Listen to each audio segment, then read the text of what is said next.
The Raging River by Gansen John Welch. Health, wisdom and time, to lack all three is no crime. But without all three, in samsara you are not free.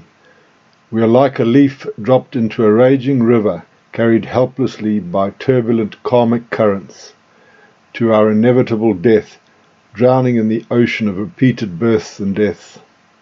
And though we fight for life until our very last breath, we are powerless to prevent our inevitable fate, caused by karmic evils of greed, anger, and hate.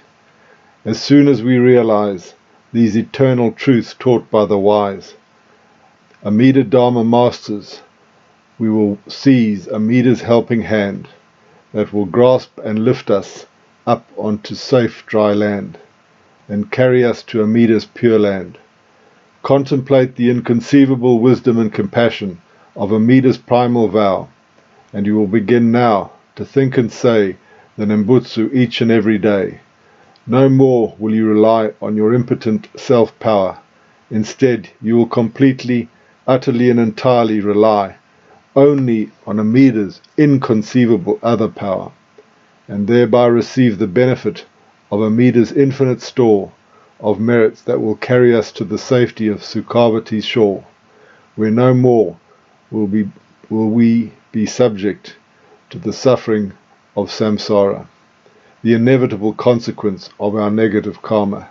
So, in gratitude for Amida's wisdom and compassion that frees us from our blind passions, think and say each and every day, Namo Amida Butsu, Namo Amida Butsu, Namo Amida Butsu. Thank you, Amida Buddha. Homage to Amida Buddha. I take refuge in Amida Buddha. The above verses were inspired by the following passages from Master Shinran Shonen's works. Hymns on the Larger Sutra. 54. The fundamental intent for which the Buddha appeared in the world was to reveal the truth and reality of the primal vow. He taught that to encounter or behold a Buddha is as rare as the blossoming of the Udumbara. 57. The light of the Buddha, of unhindered light, harbors the lights of purity, joy and wisdom. Its virtuous working surpasses conceptual understanding, as it benefits the beings throughout the 10 quarters. 58. Encouraging the beings of the 10 quarters with the words, with sincere mind, entrust yourselves and aspire for birth. Amida established the vow beyond conceptual understanding, and made it the cause of birth in the true and real fulfilled land. 67. Those who, though aspiring for the pure land of happiness, do not realize shinjin, that is other power, doubt the Buddha's inconceivable wisdom, and therefore dwell in the borderland or the realm of indolence and pride. 68. It is difficult to encounter a time when a Tathagata appears in the world, and difficult to hear the teaching of the Buddhas. It is rare to hear the excellent Dharma for bodhisattvas, even in a span of countless kalpas.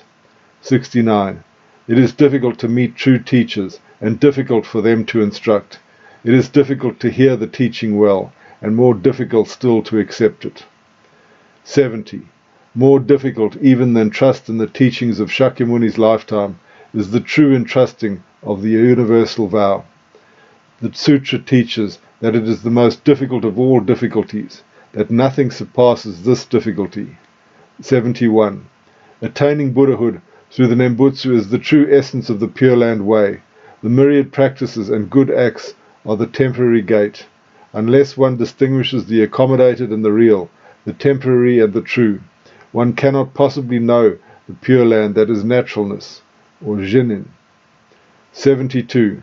Sentient beings, having long followed the path of sages, the accommodated and temporary teachings that are provisional means, have been transmigrating in various forms of existence, so take refuge in the one vehicle of the compassionate vow.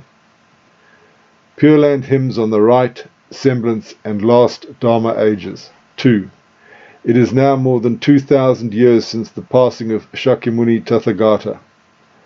The right and semblance ages have already closed, so lament, disciples of later times. 3. Now, amid the 5 defilements in the last Dharma age, sentient beings are incapable of practice and realization. Hence the teachings that Shakyamuni left behind have all passed into the Naga's palace. 4. During the right semblance and last ages, Amida's primal vow has spread.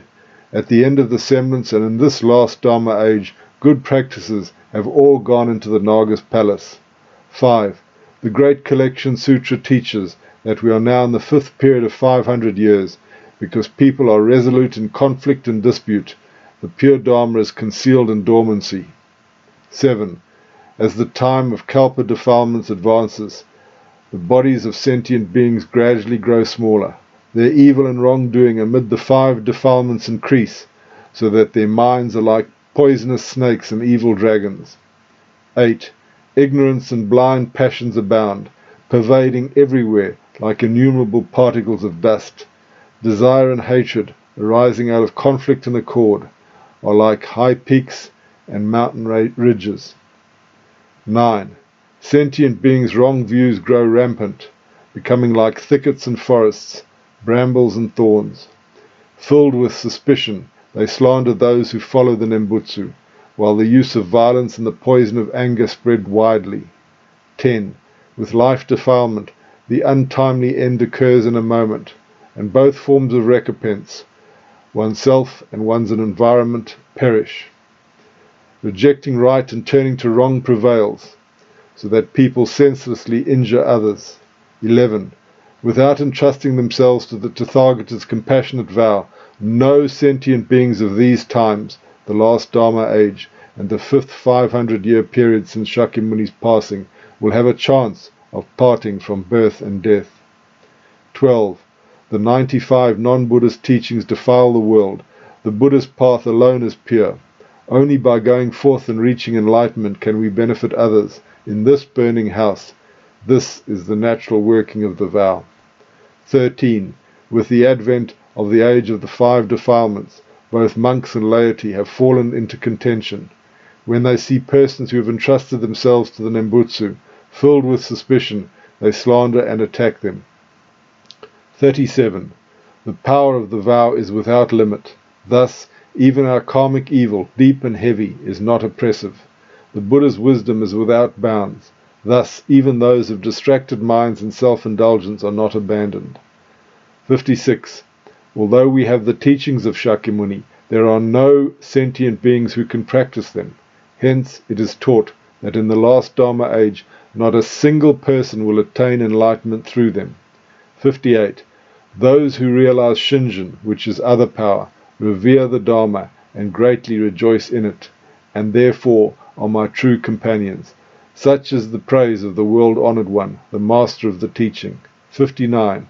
Such is the benevolence of Amida's great compassion that we must strive to return it, even to the breaking of our bodies. Such is the benevolence of the masters and true teachers that we must endeavor to repay it, even to our bones becoming dust. Namo Amida Butsu.